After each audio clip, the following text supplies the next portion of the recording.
Chapter 25, Celebration or Devastation. Mr. Daniels is wearing a tie with little trophies on it. Also, he has a goofy smile on his face, even goofier than most days. Okay, my fantasticos, there is one among you who is even more fantastic than usual, and that is hard to do. So we are going to celebrate. You see, when you all wrote those nature poems the other day, you had all been secretly entered in. He puts his arms up and raises his voice. The first annual Fantastico Poetry Award. Oh, great. Another thing for Shay to brag about. I look over at Albert and hope he will win instead. He's hoping so too. I can tell by how he pulls his chair in more, like he's getting ready to think. Like he's getting ready. I think that Suki has a good shot as well. So, Mr. Daniels begins. This poem is a splendid surprise. Great work. And I'm very happy to give the first annual Fantastico Poetry Award to... I watch Shay out of the corner of my eye. If she wins, we'll never hear the end of it.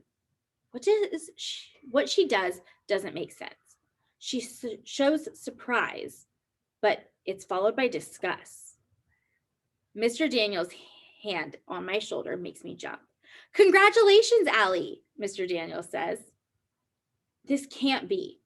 It's too early for April Fool's Day. I look over at Albert and Keisha, wondering if they put a poem in with my name.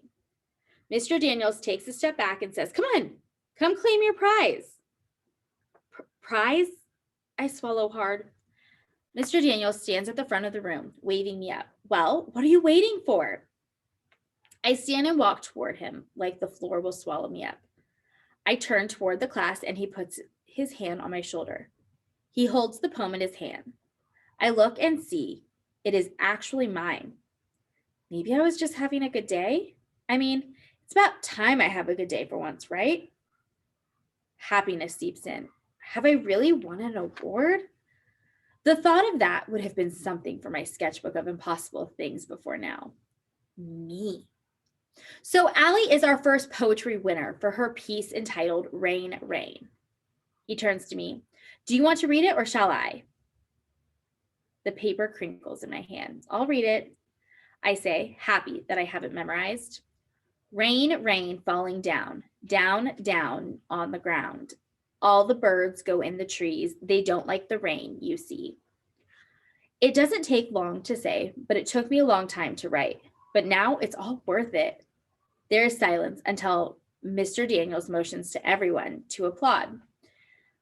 Albert and Keisha clap loudest. Mr. Daniels motions again and the applause gets louder. Oliver slaps his desk until Mr. Daniels pulls on his ear, until Mr. Daniels pulling on his ear calms him down. Looking out over the class, I remember some of the other poems I heard people working on. Really good poems. And then the whole thing hits me. I finally get it. Mr. Daniels holds out a certificate with fancy letters and swirls around the edges. He also holds a coupon for a free ice cream in the cafeteria. And I think how happy Albert would be if I gave that to him. But I can't reach out and take them. I look up into his face. He smiles and then he winks. I look out over my classmates who have stopped clapping. Shay has pressed her mouth into a flat line. Most glance at each other with knowing looks. They all know, but figure I don't. This isn't a poetry award. This is a pity award. I look up at Mr. Daniels, who gives me a serious nod as if to say, go ahead and take it. They don't know. Getting an award for not being smart enough to deserve it is the worst feeling I've ever felt. Like getting the certificate is going to make me pat myself on the back and somehow transform into a different person. I swear that I'll never accept an award that I don't deserve. Never. Keisha calls my name as I run from the room. That is the end of chapter 25.